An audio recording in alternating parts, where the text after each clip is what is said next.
At 3:30 in the afternoon, you can see the lights start to change to get dimmer. I'm only halfway through the afternoon at work, but I'll casually flip on the outdoor lights along our footpath. FedEx, UPS, and mail deliveries seem to come at all hours nowadays, and the last thing I need is a driver in a mask tripping over some stones, a loose brick, or the garden hose we haven't yet put away. At around 6 p.m. as I finish up work, it's pitch black out. Taking Nora for a walk, I also flip on the garage light and the sensor lights on the goat shed, which definitely break through the sheet of darkness. One day we'll get this all on the Nest network, so I can do this remotely or on a timer. That would be great. For walking on the road with Nora in the dark, though, I have two choices. One is a conventional favorite flashlight, which of course I stockpile in various models, colors, and sizes. My favorite is the Yifeng Tactical, which I found at my sister's and immediately ordered 3 of when I got home. The other option is a recent innovation inspired by an Instagram ad, a headlamp. Yes, I know headlamps properly are designed and marketed towards contractors working in dark places, plumbers under a sink, mountaineers, hikers, or hunters in the woods during the fall for sport. But I also recommend them for Cidiots as well, just walking your dog. With a strap around my head and the lamp on at full strength, my hands are free for Nora's leash and to open and close doors. There are settings for bright, brighter, absolutely blinding, and blinking. I walk around our quiet lane with a setting on absolutely blinding, and whenever my head points, and wherever it points, so does the powerful glare of my headlamp, lighting up the darkness night like night vision. I'm like Cyclops from the X-Men. The only downsides are 1, I look ridiculous, and 2, when a car does swing around, rarely, I temporarily blind the driver and have caused more than one temporary swerve and unwelcome honk. It's holiday time though, so all lights are welcome. In the distance, a house across Route 9 has its decorations lit up like a gingerbread house, and it's super pretty. Our village has some lights as well, including the Elmendorf Inn, run by historic Red Hook. Brian recently joined the board, and he encouraged the menorah now in the window, along with other traditional holiday lights. When I get back inside, we gather at the kitchen counter for the next night of Hanukkah. We light the newest candle first, then the others. You know candles, there's those moments of first flicker, where it's trying to light, trying to create something out of nothing, trying to find its leg, struggling against oxygen and far bigger forces. These thin little Hanukkah candles are fragile, much like our world right now. So much is stacked against us, I know. But like physics has taught us how wax, string, and fire works, and how it's worked for thousands of years, dating long before the Maccabees finding a day's worth of oil, determination pays off. Grit wins. Hope beats darkness. And there we are together, keeping a tradition passed down for generations, and gazing into the brilliance of time's brightness.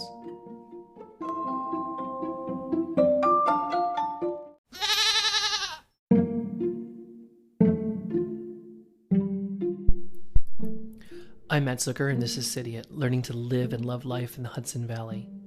I've talked so much about darkness of winter and how a Cidiot needs to learn to prepare for it.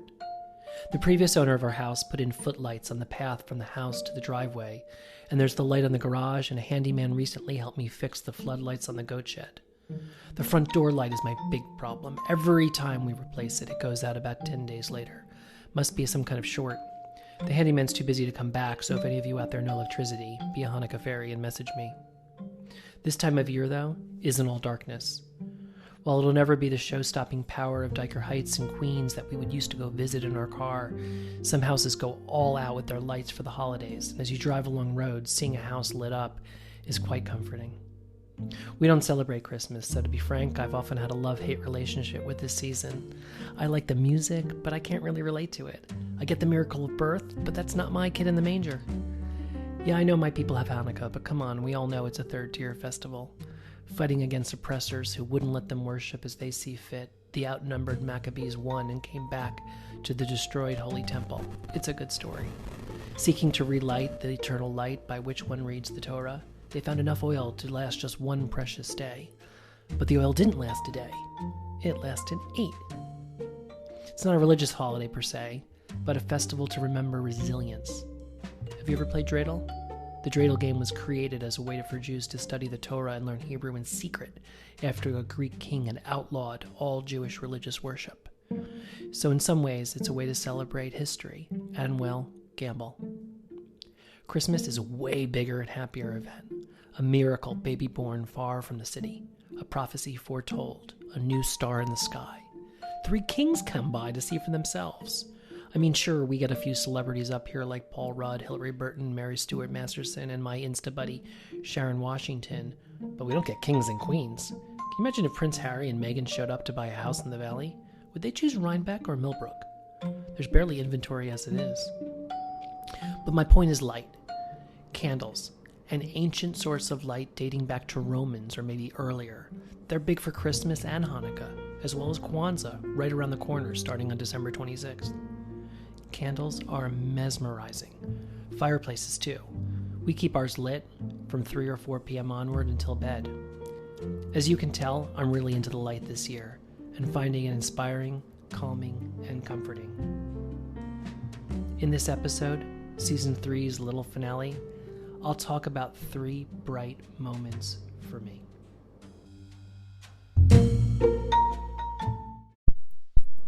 Light in the darkness can often be a surprise, which leads me to something I just discovered. Advent calendars. Advent calendars go back to the 19th century. Well, I think they do. Since I'm Jewish, I know really actually very little about them, except to me they're basically countdowns to Christmas, a tradition big in Germany, and I admire how crafty people get over them. There are food advent calendars, pet advent calendars, Lego advent calendars, and then what I will now call Suzy calendars. This year we had a big surprise with our friend and neighbor Suzy dropping off our very first advent calendar. It came packaged as a box of 24 different brown paper bags, each one with a colored die cut on the cover, a star, a donkey, a hand, a moose, even a dreidel. Inside each one we opened day after day, there was a surprise, an inspirational message, a pocket of tea to take a break, a donation made in our honor, a little sweet, an inspiration to take action. Suzy told me that she was first introduced to advent calendars when she was 6 or 7. They had a Danish exchange student living with them. The Danes, like the Germans, are crazy for Advent. As a kid, it had previously felt impossible to wait for Christmas, but having a tangible countdown, Suzy said, paired with a sweet and a bit of thoughtfulness, made a huge difference. When the exchange student left, her mom kept up the tradition. When her mom died 10 years ago, Suzy took over making them for her kids, niece, and nephew. Over the years, she has put a few together for friends and the kids' roommates, but in the wake of Trump's election in 2016, she felt like she wanted to offer friends and family some love and light as we struggled to make sense of things. An advent calendar seemed like a good way to do it. So that's when she ramped up production to its current formidable state. Suzy this year made an incredible 47 advent calendars. With 24 bags per recipient, that's over 2,000 staples. While themes change, the first day always bears her mom's original December 1st message, which is, "Let others see the light in you." Suzy says her husband John is a saint for putting up with what the dining room looks like in November. Thank you, Suzy, for including us in your tribe and opening us up to this day after day reward of brightness.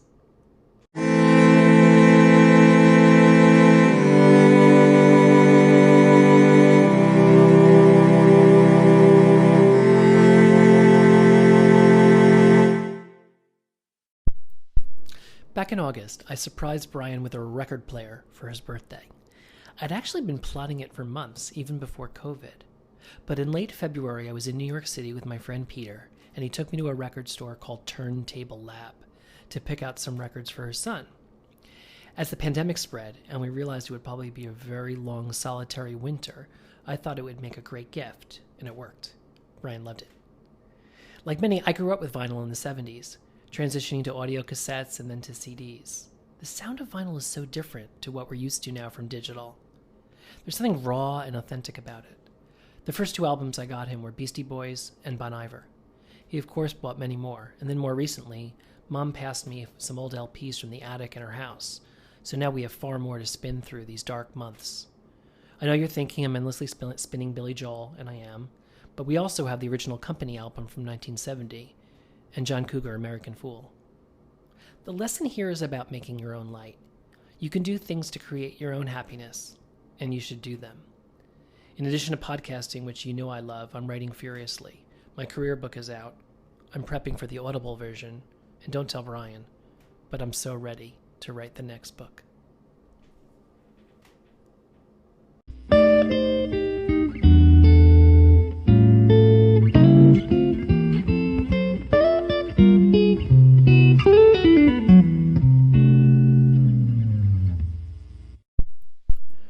Bright moment number 3, fan mail.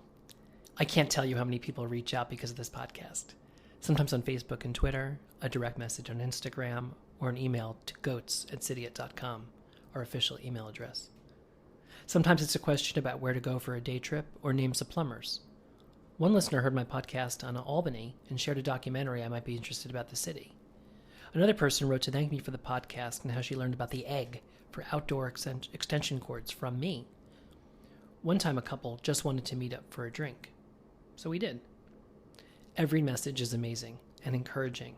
You can ask anyone who puts out a podcast, a blog post, gives a talk, or sticks their neck into the dark unknown in any way, but hearing any feedback or appreciation, whether it's a review in the Apple Store or just a quick note to say hi, it means the world. The secret is how few people do it. We really don't know how. What we do goes over. We have moments of doubt. We have exhaustion moments where we're ready to retire the project like the podcast and move on. But then someone will brighten your day with a note, with a post, with a question, with a hello. I don't know if you do this when you listen to some podcasts, but sometimes I close my eyes and to listen to the voices. I let the words and sounds roll over me, painting a scene of who the voice is, and I swear, I learned this when I started out writing radio ads. If I listen closely enough, I can hear you smile.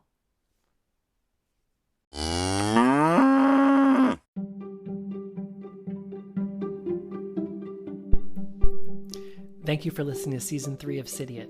I want to return the favor with ideas for you if you want to spread some good embers. Our favorite dog boutique, Paws Dog Boutique, recently reopened in Rhinebeck.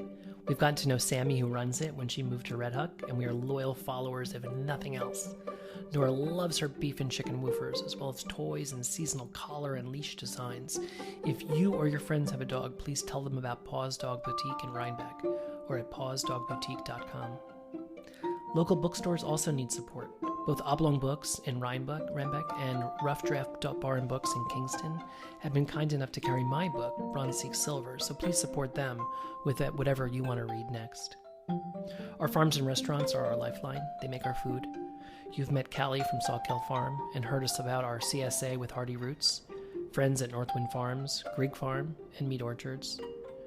Ciabatta in Tivoli is our go-to for coffee in the morning and takeout for dinner. You've heard me rave about the bolognese, but I've also diversified, now enjoying the chicken marsala. Don't worry, Season 4 of Cidiot is in development. Follow Cidiot.hv on Instagram or Cidiot on Facebook for dates as we get closer to launch. Send ideas if you have them.